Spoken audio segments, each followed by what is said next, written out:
नमस्कार, लोकतंत्र में आपका स्वागत है। मैं हूं आपके साथ रविंद्र सिंह। आज बात करेंगे नीतीश की ढाई चाल, ममता कितनी तैयार। बिहार के मुख्यमंत्री नीतीश कुमार ने केंद्र में बीजेपी के नेतृत्व वाली सरकार के खिलाफ विपक्षी ताकतों को एकजुट करने का जिम्मा लिया है। उन्होंने सोमवार को कोलकाता में पश्चिम बंगाल की मुख्यमंत्री ममता बनर्जी से मुलाकात की। इस दौरान बिहार के उप मुख्यमंत्री तेजस्वी यादव भी उनके साथ रहे। नीतीश के मुहिम का ममता ने समर्थन किया और कहा कि हमारा उद्देश्य बीजेपी को हीरो से जीरो बनाना है। सभी विपक्षी दल मिलकर चुनाव लड़े तो जीत पक्की है। वहीं लखनऊ में मुलाकात के दौरान अखिलेश ने भी नीतीश को भरोसा दिलाया कि बीजेपी को हटाने के लिए हम साथ खड़े हैं। ऐसे में सवाल यही है कि क्या सचमुच विपक्ष बीजेपी से लड़ने के लिए एकजुट होने को तैयार है या फिर विपक्षी एकता महज छलावा है।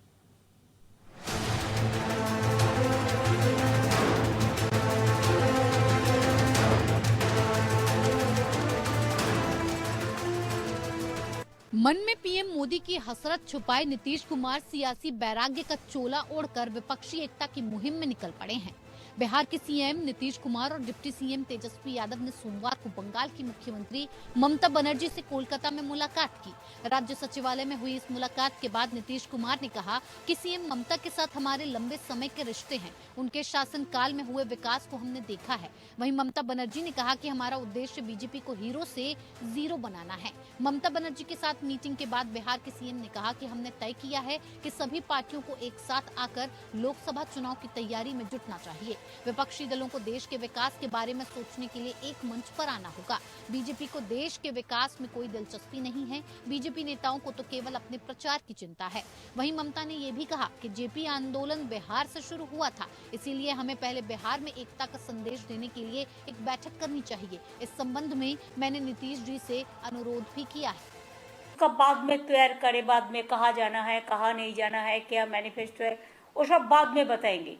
लेकिन पहले एक साथ में एक मैसेज कर देना है कि हम लोग सब एक साथ में है। हम तो पहले से आप लोगों को कह चुका कि हमारा इसमें कोई ऐतराज नहीं है। हम चाहते हैं बीजेपी जीरो बन जाए, बहुत बड़ा हीरो बन गया, कोई कुछ नहीं करके मीडिया का सपोर्ट में और नैरेटिव बना के, खाली झूठा बात कह के, फेक वीडियो बना के और फेक बात करके और गुंडागर्दी करके ऐसा नहीं चल सकता है। तो इसी के लिए नीतीश जी सबको साथ बात करेंगे, हम भी बात कर रहे हैं। तो एक साथ में मिलके हम लोग चलेंगे। हमारा कोई पर्सनल ईगो का कोई बात नहीं है। हम कलेक्टिवली एक साथ में काम करने चाहते हैं, यही मैसेज है। ममता बनर्जी ने कहा कि हमारा उद्देश्य बीजेपी का सफाया करना है। मीडिया फर्जी नैरेटिव और गुंडागर्दी का इस्तेमाल करके बीजेपी हीरो बनी है। विपक्षी दलों की एकजुटता पर ममता ने कहा कि ईगो का कोई सवाल ही नहीं है, हम सामूहिक प्रयास चाहते हैं। उधर नीतीश कुमार और तेजस्वी सोमवार को ही लखनऊ भी पहुंचे। उन्होंने सपा कार्यालय पर अखिलेश यादव से मुलाकात की और उसके बाद यहां संयुक्त प्रेस कॉन्फ्रेंस कर केंद्र सरकार पर निशाना साधा। नीतीश ने कहा, जो लोग आज राज करने के लिए तरह तरह के हथकंडे अपना रहे हैं, केवल विपक्ष के नेताओं को परेशान करने के लिए काम कर रहे हैं, उनके खिलाफ हम सभी लोग एकजुट होंगे। नीतीश के विपक्षी एकता के अभियान का समर्थन करते हुए अखिलेश ने कहा, लोकतंत्र और संविधान पर संकट है। बीजेपी सरकार की गलत आर्थिक नीतियों की वजह से किसान, गरीब, मजदूर परेशान है। महंगाई और बेरोजगारी चरम सीमा पर है। बीजेपी को हटाने के लिए हम साथ खड़े हैं। बीजेपी हटे, देश बचे, उस अभियान में हम लोग आपके साथ हैं।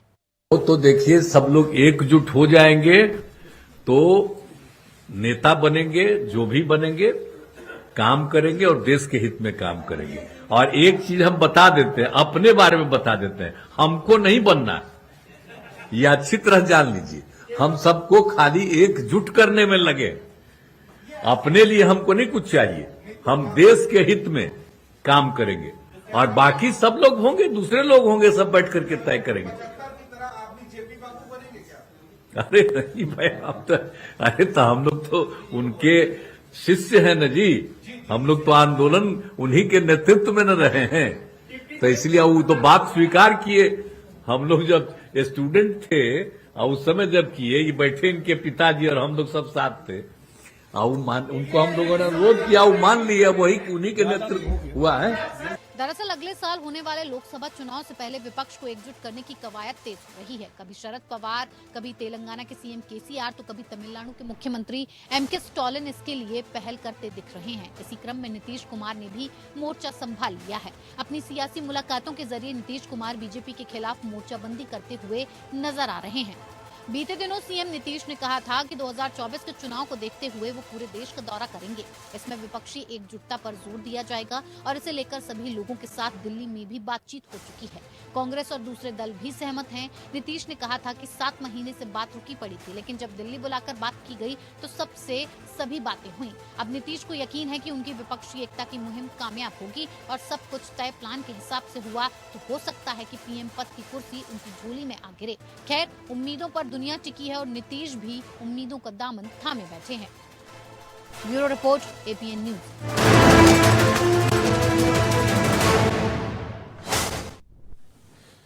तो विपक्षी एकता कितनी मजबूत है, क्योंकि नीतीश कुमार जिस तरह से प्रयास कर रहे हैं, ममता बनर्जी से मिलने पहुंचे, उसके बाद अखिलेश यादव से मिलने पहुंचे, उससे पहले कांग्रेस में राहुल गांधी से मुलाकात करने पहुंचे, तब खड़गे भी साथ में थे। अब ये कितनी मजबूती दे पाएंगे इस विपक्षी एकता को? हालांकि अभी एक संदेश देने की कोशिश इसको कहा जा रहा है कि एक नीतीश कुमार का संदेश है कि विपक्षी दल एक हैं और एक मंच पर पूरी मजबूती के साथ 2024 में मुकाबला करेंगे। लेकिन असल में इसकी गहराई को हम नापने की कोशिश करने जा रहे हैं कि कितनी गहराई है इस विपक्षी एकता में। क्या इतना दम रखती है ये विपक्षी एकता कि भारतीय जनता पार्टी की वर्तमान सरकार को वो 2024 में चुनौती दे दे? 4 खास मेहमान हमारे साथ इस पूरे पैनल में शामिल हैं, जिनसे इस चर्चा को हम आगे बढ़ाएंगे। शबनम पांडे, प्रवक्ता भारतीय जनता पार्टी, कुंवर अजय सिंह, प्रवक्ता जेडीयू, सुमित मेहरोत्रा, नेता टीएमसी हमारे साथ जुड़े हैं, विजय कौशिक, प्रवक्ता कांग्रेस हमारे साथ जुड़े हैं। बहुत बहुत स्वागत आप सभी लोगों का। विजय जी, आपसे शुरुआत करना चाहेंगे। ये जो एकता नजर आ रही है, असल में क्या एक हो पाएंगे, इसको लेकर सवाल अभी खड़े हो रहे हैं। लेकिन नीतीश कुमार के जो प्रयास चल रहे हैं, इस प्रयास में कितनी गहराई है, कितनी मजबूती है, आपसे शुरुआत करना चाहेंगे, जानना चाहेंगे।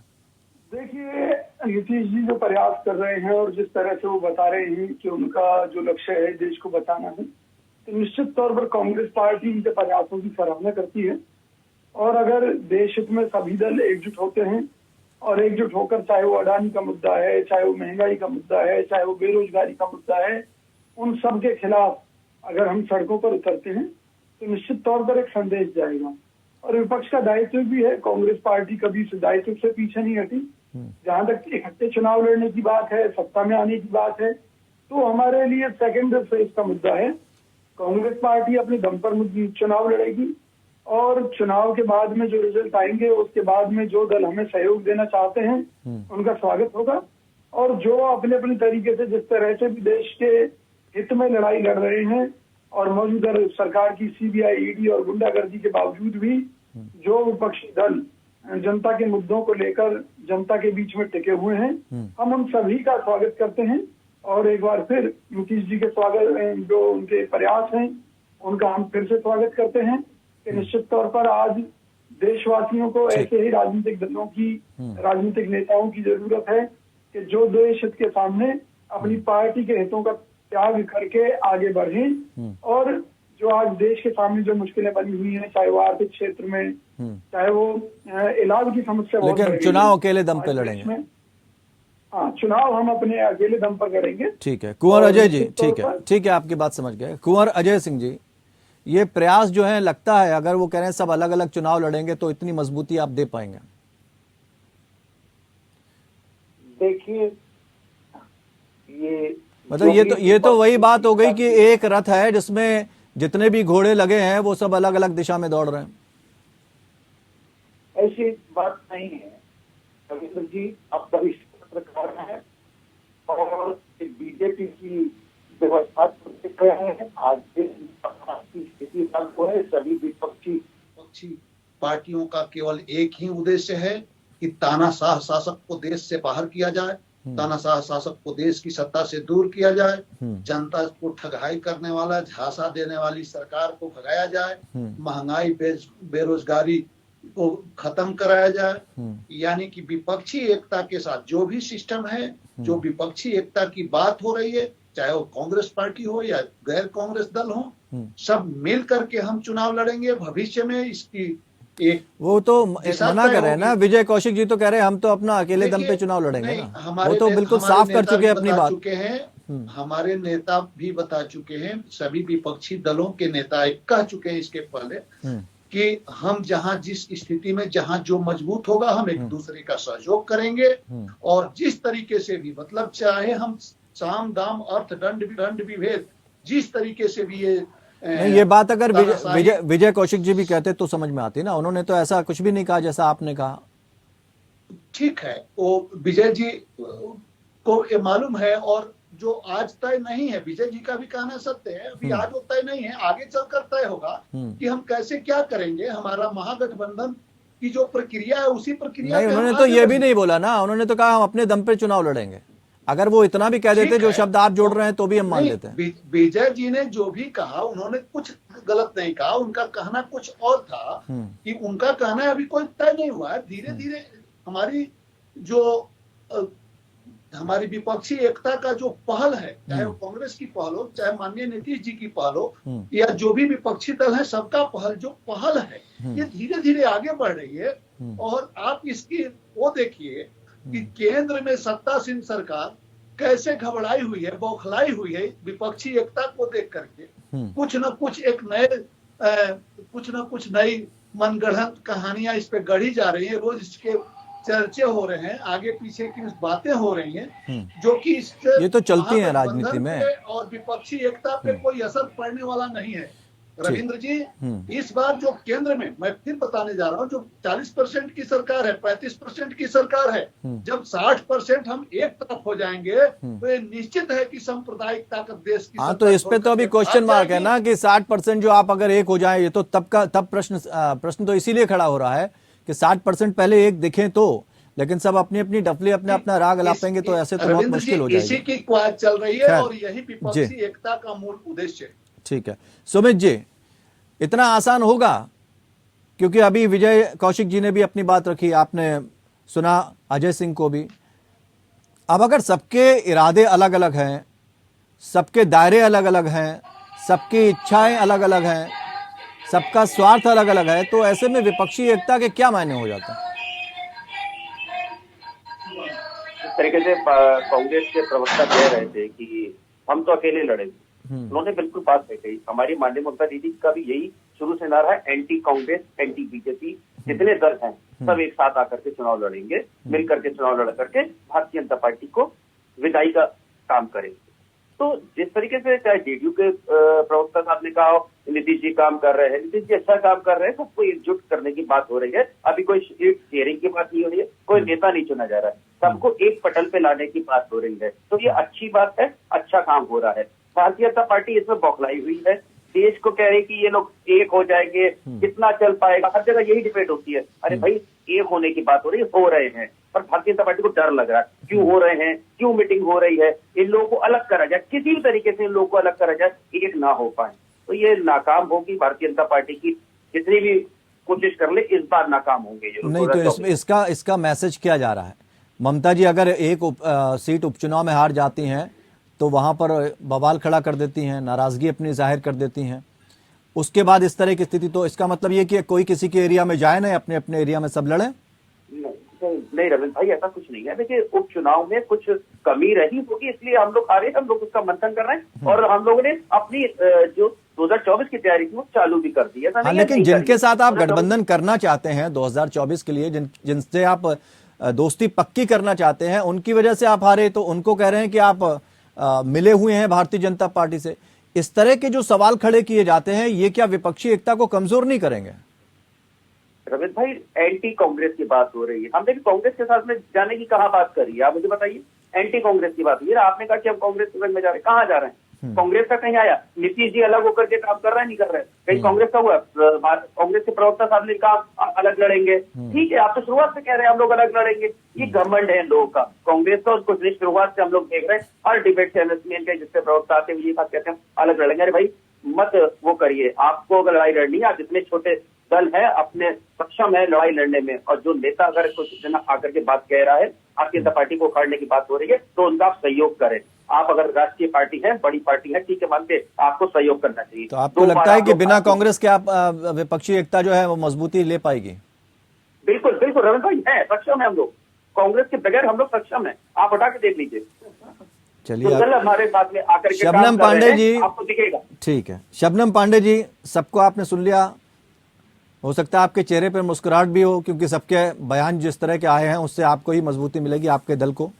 लेकिन सवाल यह है कि ममता बनर्जी ने एक बड़ा सवाल खड़ा किया भारतीय जनता पार्टी पे कि झूठ बोलकर मीडिया सपोर्ट लेकर भाजपा हीरो बनी। ये कहना है ममता बनर्जी का। तो बीजेपी सत्ता की ताकत से गुंडागर्दी करती है। ये दो आरोप, बड़े आरोप लगाए, और इसी आधार पर आपको घेरने की कोशिश की जा रही है। देखिए, निश्चित तौर पे ममता बनर्जी जी ने जो बोला उसको देखकर ऐसा लगता है कि ममता बनर्जी जी ने अब तक के बीजेपी जिस चुनाव को जीती है उसमें जनता के जनमत को वो नकारना चाहती है। जनता को ये बताना चाहती है कि जनता बेवकूफ है, लेकिन उन्हें ये पता रहना चाहिए कि जनता के जनादेश को नकारने वाले का क्या हश्र जनता करती है, वो उन्हें भी मालूम है। कई बार वो हार भी चुकी हैं, और जिस तरीके से वो बंगाल तक सिमट कर रह गई हैं, उन्हें ये पता रहना चाहिए कि देश का ख्वाब देखने के पहले बड़ा दिल रखना पड़ता है, बड़े काम करने पड़ते हैं। और साथ साथ उन्होंने मीडिया को भी लपेट डाला कि मीडिया भी गलत है। जब सीबीआई और ईडी का छापा मारता है तो ये हमारे न्यायालय को भी, हमारे चारों स्तंभ को नकारने का काम ये विपक्षी पार्टियां करती हैं, जो एकजुट होने का काम करती हैं। ये कहते हैं कि हम 35% वोट पाकर आए हैं। कोई एक भी दल बता दे जो 35% भी लाकर बराबरी कर सका हो, 25% भी नहीं ला सके। और वो दल ये कहते हैं कि हम एकजुट होंगे। एकजुट होने का पिछले चुनाव में भी इन्होंने बहुत किया था। जनता जानती है कि ये टुकड़े टुकड़े वाले जो लोग एक साथ होंगे, तो जब अगर कहीं भी जनता ने इनका समर्थन कर दिया तो अस्थिर सरकार बनाकर जनता के सर पर ठेकरा फूटेगा कि हमारी गलती नहीं, हम तो टुकड़े टुकड़े से क्या मतलब है शबनम जी? टुकड़े टुकड़े से क्या मतलब है? देखिए, क्योंकि कोई भी ऐसा दल नहीं है जो राष्ट्र स्तर पे है। कांग्रेस जो है वो अकेले चुनाव लड़ना चाहती है, और कोई भी दल ऐसा नहीं है जो राष्ट्र स्तर। नीतीश बाबू जो कहते हैं कि हम एकजुट करने जा रहे हैं और हम विकास के लिए कार्य, अरे 8 बार जो इंसान मुख्यमंत्री बने जिस प्रदेश का, उस प्रदेश का बंटाधार कर दिया, तो वो देश में क्या करेंगे? लेकिन उनको तो सुशासन बाबू कहा जाता है ना, उसी आधार पे तो आपने उनका समर्थन लिया था। देखिए, उनके सुशासन का उदाहरण आप इसी से देखिए कि जिसने 8 बार मुख्यमंत्री बनकर बिहार को पिछड़ा प्रदेश बनाकर रख दिया और कभी भी बिहार के विकास के लिए उन्होंने काम नहीं किया। वो खुद को सीएम बनने के लिए काम करते रहे। उसी तरीके से अगर देखा जाए उत्तर प्रदेश में जिस तरीके से अखिलेश जी और राहुल जी ने मिलकर एक कॉम्बिनेशन बनाया था, मायावती जी और अखिलेश जी ने मिलकर कॉम्बिनेशन, विधायकी चुनाव में ही आप पार्लियामेंट का तो छोड़ दीजिए, उसमें भी इन्हें करारी हार मिली थी। देश की जनता 70 साल में राजनीतिक तौर पे बहुत परिपक्व हो गई और उसने सभी दलों, देखिए, सफलता असफलता तो होती है ना शबनम जी, और कोई किसी ना किसी से कहीं ना कहीं तो गठबंधन करता ही है, इसमें तो कोई दो राय है नहीं, ये तो राजनीति है। लेकिन जब जनादेश के अपमान की बात की जाती है, या आप जिस तरह की बात कर रहे हैं कि जनादेश का इन लोगों ने अपमान किया है, ये लोग टुकड़े टुकड़े हैं, तो क्या लगता नहीं कि जब आप इनको टुकड़े टुकड़े गैंग का स्वरूप देती हैं तो जनता का जो जनादेश है उसका अपमान हो रहा है? इस लाइन से क्या जनता या जनादेश का अपमान नहीं होता है कि आप विपक्षी दलों को टुकड़े टुकड़े गैंग बता दे रहे हैं? देखिए, निश्चित तौर पे जब विपक्षी दल देश हित के बजाय स्वार्थ हित पर काम करना शुरू करती है, जब वो भ्रष्टाचार को समर्थन देती है, माफिया राज को समर्थन देती है, तो जनता हताश होती है। वो सबसे बड़ा जनता के जनादेश का अपमान होता है, क्योंकि इन्हें अगर भ्रष्टाचार के खिलाफ एक साथ खड़े होने की बात होती है तो ये भ्रष्टाचार का समर्थन देते हुए दिखते हैं, माफियाओं का समर्थन देते हुए दिखते हैं, विकास के खिलाफ बोलते हुए दिखते हैं। देश हित में बात करने के बजाय विदेशों में मंच इसका मतलब तो ये हुआ कि ये विपक्षी दल जब ये कहते हैं कि महंगाई बहुत बढ़ गई है तो ये देश के खिलाफ है, वो कहते हैं बेरोजगारी है, तो ये देश के खिलाफ है। वो कहते हैं कि भाई इस तरह की चीजें देश के खिलाफ हो जाती हैं क्या? देखिए, आज देश की जनता भी जानती है कि विश्व में किस तरीके से महंगाई बढ़ा है, बेरोजगारी बढ़ा है, मंदी की स्थिति आई हुई है। उस पर भी अगर हमारा देश मजबूती से खड़ा है और आज भी हम अपने 80 करोड़ जनता को मुफ्त में अनाज देने की हैसियत रखते हैं, और जो जनता राशन यानी कार्ड से भी आप वंचित ये बात, रहती थी, आपकी इन भूखे बातों पेट से सोती थी। आपकी इन बातों से जनता सहमत हो जाएगी, आपको ऐसा लगता है, और इसी आधार पर आप जनता के बीच में जाएंगे। विजय कौशिक जी वो कह रहे हैं माफिया राज हमने खत्म किया है, कानून का आज डर है सबके दिलों में, और दूसरी चीज महंगाई तो पूरी दुनिया में बढ़ी है। आप लोग जो मुद्दे उठा रहे हैं वो कोई नए थोड़ी ना, पूरी दुनिया उससे दो चार हो रही है, तो क्या नया उठा रहे हैं आप लोग? इससे तो विपक्षी एकता का दम्भ नहीं भरा जा सकता ना। देखिए, सबसे बड़ी बात भाजपा प्रवक्ता ने जो बात कही कि उनकी नजरों में आज नीतीश के शासन में बिहार का बेड़ा गर्क हुआ है, तो भाजपा क्या कर रही थी उस समय जब उन्होंने समर्थन देकर सरकार बनवा रखी थी नीतीश कुमार की? पहली बात, आप जैसे लोग भाजपा के जो महबूबा मुफ्ती को देशद्रोही कहते हैं, क्यों आप लोगों ने उनके साथ मिलकर जम्मू कश्मीर में सरकार बनाई थी? अरे आप लोग तो इतना झूठ परोसते हैं। अभी आपने देश के सामने ये कहा कि 80 करोड़ लोगों को गेहूं जो है दे रहे हैं, तो आपकी जानकारी में होना चाहिए 5 किलो गेहूं राज्य की तरफ से मिलता था, 5 किलो गेहूं केंद्र सरकार ने घोषणा की थी। अब दूसरे रास्ते से राज्य सरकार का गेहूं बंद कर दिया भारत सरकार ने, ताकि मोदी जी की जो दुकान है वो चलती रहे, मोदी जी के नाम पर लोगों को बरगलाया जाता रहे। आप खुद मान रहे हैं कि देश में 80 करोड़ लोग गरीब हैं, गरीबी रेखा से नीचे हैं, जो केवल आप अगर इस बात को कह रहे हैं तो क्या ये संदेश आप जनता तक पहुंचाने में अब तक कामयाब हो पाए हैं? देखिए, निश्चित तौर पर देखिए, बात यह है कि संदेश पहुंचाने के तरीके क्या हैं। सड़कों पर संघर्ष करना वो हम कर रहे हैं, देश की संसद में अपने मुद्दे उठाना वो हम कर रहे हैं, हम अपनी हर लड़ाई लड़ रहे हैं। राहुल गांधी जी के नेतृत्व में, कांग्रेस के नेता मल्लिकार्जुन खड़गे जी के नेतृत्व में, निश्चित तौर पर देश भर का कांग्रेस कार्यकर्ता जिला मुख्यालयों पर भी प्रदर्शन करता है, सड़कों पर संघर्ष करता है। तो भाजपा को बेनकाब करने का कोई मौका हम नहीं चूकते। तो उसके बाद भी जनता के दिलों में जगह क्यों नहीं बन पा रही? कारण है ना जी, कारण बड़ा सीधा सा है कि हिंदुओं के दिमाग में डाल दिया गया है कि अगर भाजपा हटी तो ये राष्ट्र मुस्लिम राष्ट्र हो जाएगा, ये मुसलमान घरों से निकालकर हिंदुओं की बहन बेटियों के साथ गलत काम करेंगे, हिंदुओं का मर्डर कर देंगे, ये कर देंगे, वो कर देंगे। तो आपको लगता है कि हमारे देश की जनता जो आज डिजिटल युग में है, जहां पर देश दुनिया में डंके बज रहे हैं, वहां की जनता इतनी मूर्ख है कि इन सब बातों में आ जाएगी? नहीं, मूर्ख बेशक ना हो, लेकिन जो एक परसेप्शन क्रिएट की है भाजपा ने, जो एक नैरेटिव क्रिएट किया है, उसमें जरूर फंस गई है जनता। ये मैं आपसे गारंटी के साथ कह रहा हूँ। आप मुझे बताइए, अभी मेरी बहन जो कह रही थी कि महंगाई दुनिया के किसी देश में नहीं है, अरे भैया किसी भी देश में महंगाई सही, लेकिन वहां की जनता राहत देने का काम तो कर रही है। आप क्या राहत देने का काम कर रहे हैं?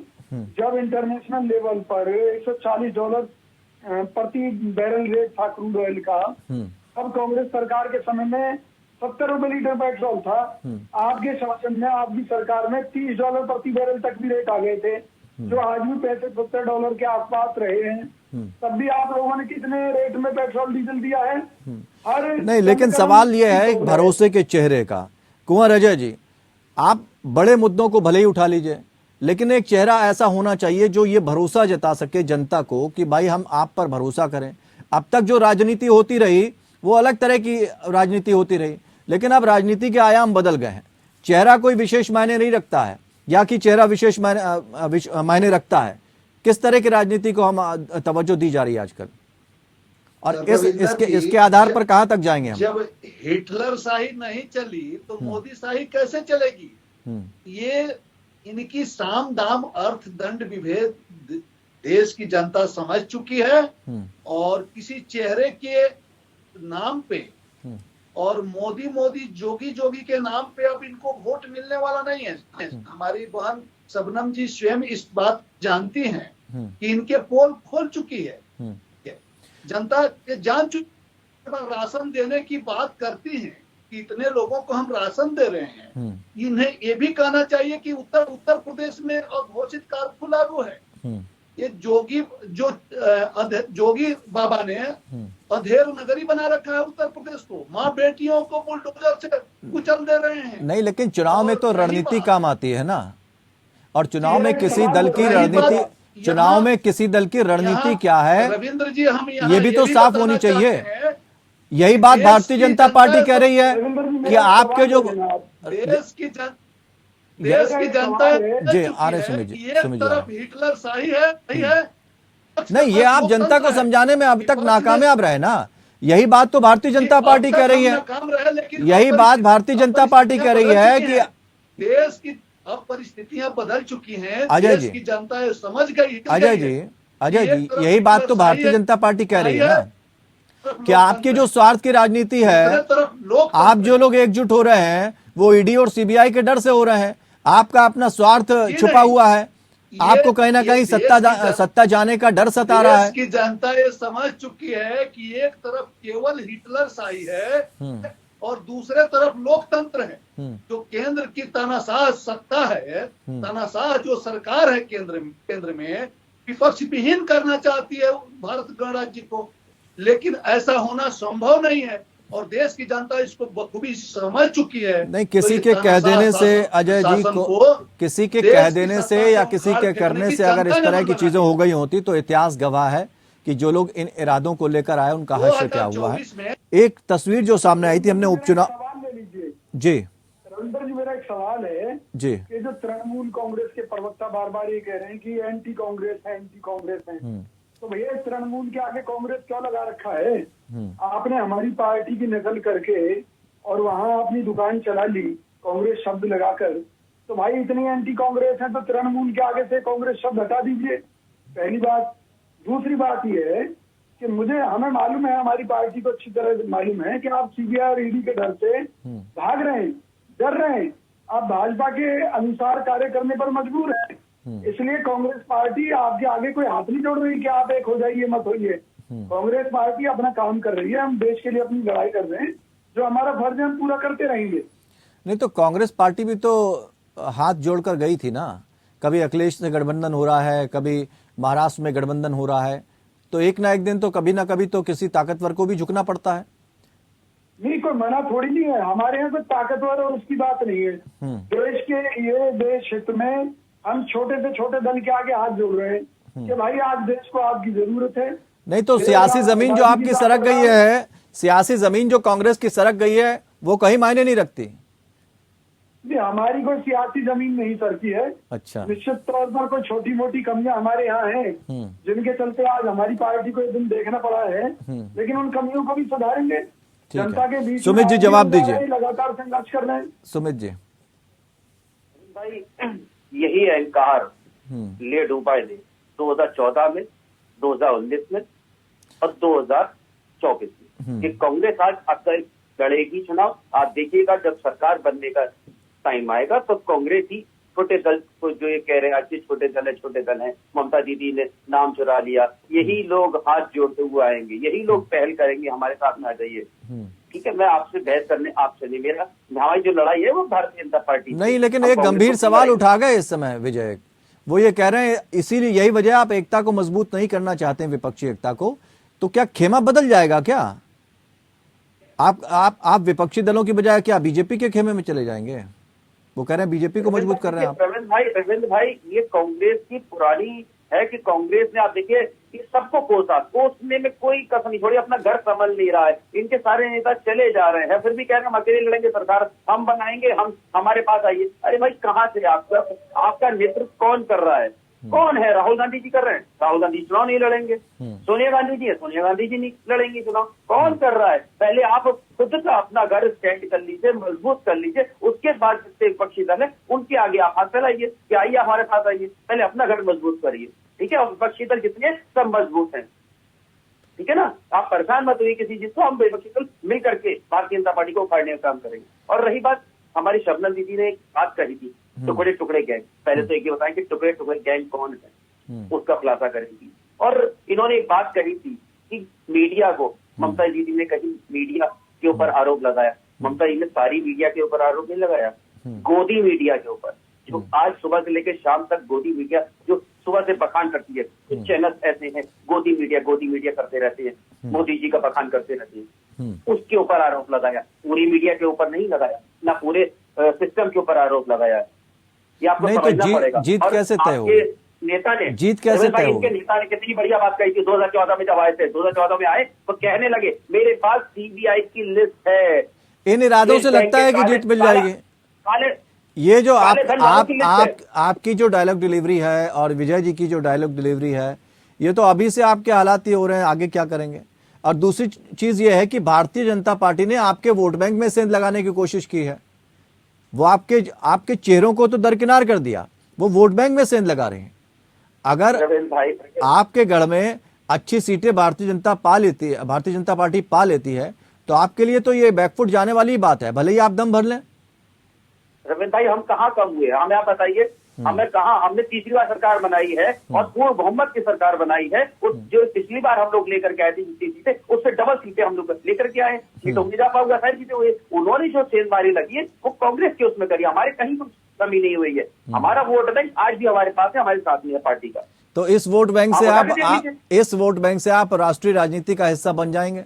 अब तो राष्ट्रीय राजनीति में भी हिस्सा नहीं रहा। देखिए, बिल्कुल बनेंगे। इस बार जो जनता चुनाव लड़ेगी वो जनता से होगा। महंगाई, भ्रष्टाचार, बहुत से मुद्दे ऐसे जो भारतीय जनता पार्टी ने झूठ बोला है, झूठी पार्टी बन चुकी है। 2014 में जब आए थे, इन्होंने कहा था हम काले धन वालों को लेकर के आएंगे। काला धन वापस आ गया? नहीं आया। काला धन जो लेकर के भागे थे, जितने पकौड़े भागे, वो आज तक हिंदुस्तान नहीं आए। राष्ट्रीय पार्टी का दर्जा अगर छिन जाए, राष्ट्रीय पार्टी का दर्जा अगर छिन जाए तो क्या लगता नहीं कि आप भले ही दम भर लें, आप भले ही इतरा लें कि हमने अपने राज्य में ये कमाल करके दिखा दिया, इतनी सीटें हासिल कर ली, लेकिन राष्ट्रीय पार्टी का दर्जा अगर छिन जाता है दलों से तो फिर तो सवाल खड़े होते हैं कि आप अकेले कैसे अकेला जीत लेंगे 2024 का? लेकिन भाई, क्या चुनाव लड़ने से मना कर देंगे? किसी को रोक लेंगे? आप कब तक आप डराएंगे, कब तक धमकाएंगे? देखते एक ना एक दिन तो नहीं, हमने तो आपके उस बात पे कहा जो आप कह रहे हैं कि भारतीय जनता पार्टी से जनता नाराज है जी। तो बैकफुट पर तो आप लोग आए हैं। प्रतिशत आपका कम हुआ। रविंद्र भाई, आप चीजों को समझिएगा। आपकी 2024 के चुनाव में आप देखिए, 2014 में इन्होंने क्या वादे करे थे? वादे भी तो बड़े बड़े करे थे, कहाँ हुए पूरे? 2 करोड़ नौकरियां देने का वादा करा था, किसानों की आय दुगनी करने का वादा करा था, कहीं हुआ? काला धन वापस आएगा, 15-15 लाख रुपए सबके खाते में आएंगे, कहीं हुआ? कहीं कुछ नहीं हुआ। जितने लोग भागे, विदेश भागे पैसा लेकर के हिंदुस्तान का, किसकी सरकार में भागे? मोदी जी की सरकार में। कि आज तक वो वापस आ पाए? नहीं आ पाए। एक व्यक्ति नहीं आ पाया। बखान इतना बड़ा करा, हम अभी ला रहे हैं। सारी न्यूज चैनल पे जब चुनाव आता है, विजय माल्या वापस आ रहे हैं, पता नहीं कौन सी ट्रेन से आ रहा है, पैदल चल के आ रहा है, कौन सी ट्रेन से आ रहा है, या मोदी जी के प्लेन में बैठ के आ रहा है, जब आते भाग जाते हैं। तो ये तो हालात है। आज देश कहाँ जा रहा है? देश के युवा नौजवान के हाथों में केवल पढ़ाई, कॉपी किताब पकड़ाने की जगह आज उसे पत्थर पकड़ाया जाता है, तलवारें पकड़ाई जा रही हैं। ठीक है शबनम पांडे जी, ठीक है शबनम पांडे जी, एक कई तरह के सवाल खड़े हुए कि जो भारत की एकता है उसको चोट पहुंचाने की कोशिश की गई, और एक वोट बैंक है जिसमें सेंध लगाने की कोशिश आपकी पार्टी ने पश्चिम बंगाल में की थी। हालांकि आप उसमें कामयाब नहीं हुए थे, क्योंकि आपका जो चुनावी ग्राफ है वो बहुत ज्यादा मजबूत नहीं हुआ था पश्चिम बंगाल में, वो गिर गया था। 2021 के अगर विधानसभा चुनाव की हम बात कर लें तो वोट शेयर 38% से गिरकर आपका 14 से 15% के आसपास पहुंच गया था। 2016 की बात करें अगर, जब भाजपा कोई फैक्टर नहीं थी, तब टीएमसी को 51% मुस्लिम वोट शेयर मिला था, और मुस्लिम वोट शेयर में अब आप सेंध लगाने की कोशिश कर रहे हैं, चाहे उत्तर प्रदेश हो, चाहे पश्चिम बंगाल हो, चाहे बाकी जगहों पर हो। इसको लेकर आप हिंदुत्व का एजेंडा भले ही आप लेकर चलते हो, लेकिन अब आपका जो पैठ है इस वोट बैंक में, इस वोट शेयर में भी लगाने की कोशिश है, लेकिन आपको ज्यादा कामयाबी हासिल नहीं हुई है, क्योंकि 70 से 75% जो है वोट शेयर टीएमसी का बढ़ गया था। आपने सेंध लगाने की कोशिश की लेकिन कामयाब नहीं हो पाए थे। ऐसे में ये वोट बैंक जो है अगर आपकी तरफ नहीं झुकता है तो आपके लिए तो बहुत मुश्किल हालात हो जाएंगे आने वाले समय में। रविंद्र जी, मैं समझती हूँ कि जो सरकार सुशासन दे और विकास कार्य की गति को बढ़ाती हो और पूरी पारदर्शिता के साथ कार्य करती हो, उस सरकार को किसी जाति और धर्म से घबराने की जरूरत नहीं होती। हमने कभी तुष्टीकरण की राजनीति नहीं की, पर विपक्षी दल जो आज एकजुट होने की बात करते हैं, इन्होंने लगातार मुस्लिम तुष्टीकरण की राजनीति की। पर उसका हास्य क्या हुआ कि जब मुस्लिम महिलाएं 3 तलाक के मुद्दे पे न्याय चाहती थी, तो पार्लियामेंट में शाहबानों के जो सुप्रीम कोर्ट ने ऑर्डर दिया था, जजमेंट दिया था, उसको इन लोगों ने मुस्लिम सांसदों के सामने नकार दिया। तो कहीं ना कहीं ये एक भावना एक समुदाय में आया कि ये केवल तुष्टीकरण की राजनीति करते हैं, ये उनका विकास नहीं चाहते, उनकी भलाई नहीं चाहते। और उसके ठीक विपरीत हमने कभी भी ये नहीं कहा कि हम इनका साथ देंगे और इनका साथ नहीं देंगे, पर हमारी हर योजना से लेके हर एक कार्रवाई निष्पक्षता के साथ सभी के साथ खड़े होने का दिखाई दिया। आप उत्तर प्रदेश का ही उदाहरण ले लीजिए। उत्तर प्रदेश में किसी भी त्योहारों में, चाहे वो मुसलमानों का त्योहार हो, ईसाइयों का हो, सिख का हो या हिंदुओं का हो, किसी भी त्योहार में कहीं भी दंगा फसाद नहीं होता। जबकि उत्तर प्रदेश इस बात के लिए प्रसिद्धि पा चुका था कि उत्तर प्रदेश में कोई भी त्योहार शांति भंग किए हुए नहीं होता था पिछली सरकारों के राज में। लेकिन अब जो सरकार है उन्होंने कहीं ना कहीं कानून व्यवस्था जहां जहां हमारी सरकार है वहां बनाए रखने का काम किया। ये कहते हैं दिल्ली में शबनम पांडे जी, कानून व्यवस्था की अगर आप बात कर रही हैं तो थोड़ा सा जिक्र हम किए देते हैं। 100 से ज्यादा किसान आंदोलन जब हुआ था तो किसान मारे गए थे, तमाम किसान। क्या उस पर रुख था सरकार का? सबने देखा।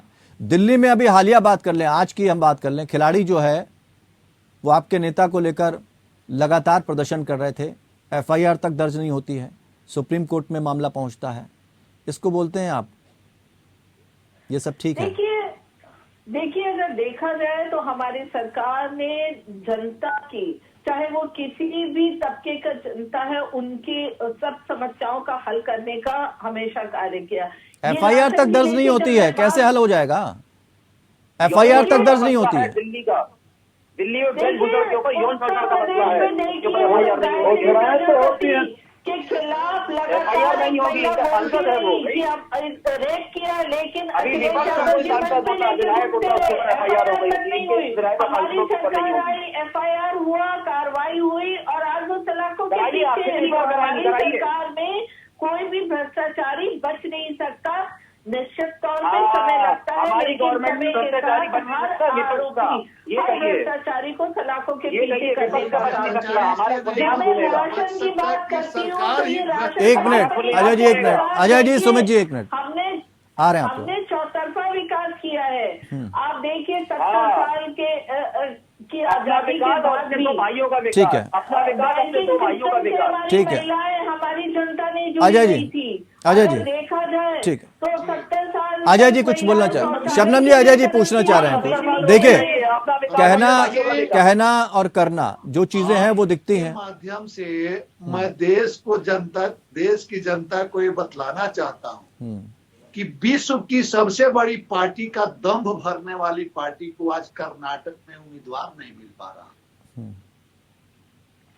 और जो सबसे बड़ी पार्टी अपने आप को, उस कर्नाटक में आज उसको उम्मीदवार नहीं मिल पा रहा। दूसरी चीज मैं ये भी, एक मिनट शबनम जी, एक मिनट शबनम जी, पूरा सवाल कर लेने दें, फिर आप जवाब दीजिएगा। क्षमता रखो। और दूसरी चीज मैं ये कहने जा रहा हूँ, रविंद्र जी, यह वह देश है जिसने बीपी सिंह की सरकार भी देखी है। एक तरफ लेफ्ट और दूसरी तरफ राइट। देश में बीपी सिंह जैसे सरकार बन सकती है, चंद्रशेखर जी की सरकार बन सकती है, देवगौड़ा जी की सरकार बन सकती है, गुजराल जी की सरकार बन सकती है, नरसिम्हा राव जी की सरकार बन सकती है। उस देश में कुछ भी संभव है। जब इस देश में उस देश में क्या, जिस देश में आप एक बात कहिए ना, जिस देश में भी लोकतंत्र है ना, वहां कुछ भी हो सकता है। और जनता इतने अनुभव कर चुकी है, चाहे गुजराल साहब की सरकार हो, चाहे देवगौड़ा की हो, चाहे PV नरसिम्हा राव की हो, किसी की भी सरकार हो, जनता सारे अनुभव कर चुकी है और सीख बचाने के लिए, चूंकि लोकतांत्रिक संस्थाओं पे कब्जा किया। लेकिन जनता ये भी देख रही है कि जिस तरह की राजनीति हो रही है उसमें स्वार्थ की राजनीति है और हर पार्टी में एक एक चेहरे तक राजनीति सिमट कर रह गई है। यही सियासत का चेहरा जो है सामने आ रहा है। शबनम जी आना चाहेंगे आपके पास, चूंकि अजय सिंह ने एक बड़ा सवाल उठाया और यही सवाल उत्तर प्रदेश के पूर्व मुख्यमंत्री अखिलेश यादव ने भी उठाया। उन्होंने कहा कि दुनिया की सबसे बड़ी पार्टी का दावा करने का वाली पार्टी का दिवालियापन देखिए, लड़ाने के लिए उनके पास प्रत्याशी तक नहीं है, इसलिए शाहजहांपुर के प्रत्याशी जो मेयर पद की प्रत्याशी थी उनको तोड़ लिया। यही बात अजय जी भी कह रहे हैं कि कर्नाटक में आपके पास प्रत्याशी नहीं है और आप दम भर रहे हैं कि हमारी पार्टी बहुत बड़ी है। अजय जी उस पार्टी से आते हैं जो नीतीश कुमार जी ने कहा था 2014 में कि हम मोदी जी के साथ नहीं लड़ेंगे, हमको हमारे साथ उन्होंने नहीं दिया। और कितने सांसद ये जिता के ला पाए, इनसे पूछिए। कांग्रेस का क्या हासिल रहा, कितने सांसद वो जिता के ला पाए। और साथ साथ अखिलेश जी अगर बोलते हैं तो उनसे पूछिए वो कितने जिता पाए। देखिए, बड़बोलापन अलग बात है और धरातल पर उनकी क्या हैसियत है वो अलग बात है। नहीं, वो तो ये कह रहे हैं आपने जो विकास के लिए काम किए हैं उत्तर प्रदेश में, मेट्रो जहां तक समाजवादी पार्टी के कार्यकाल में थी वहीं तक बनी हुई है, अभी तक 2 बार के कार्यकाल में वो उससे आगे नहीं बढ़ पाई। दूसरी बात उन्होंने कही कि नगर निगमों पर बीजेपी का कब्जा है, लेकिन सड़कों पर गड्ढे, नलियां खुली, गलियों की दुर्दशा है। तो आप लखनऊ, कानपुर, वाराणसी हर जगह की उन्होंने कहा कि स्थिति देख लीजिए, अगर बेहतर है तो काम दिखना भी तो चाहिए। केंद्र और राज्य की सरकारें केवल झांसा देती हैं, नहीं करती। आज देखिए, अखिलेश जी हर एक बीजेपी के कार्य को कहते हैं कि ये हमारे समय शुरू हुआ, लेकिन जनता ने कार्य होते हुए धरातल पर देखा है भारतीय जनता पार्टी की सरकार ने।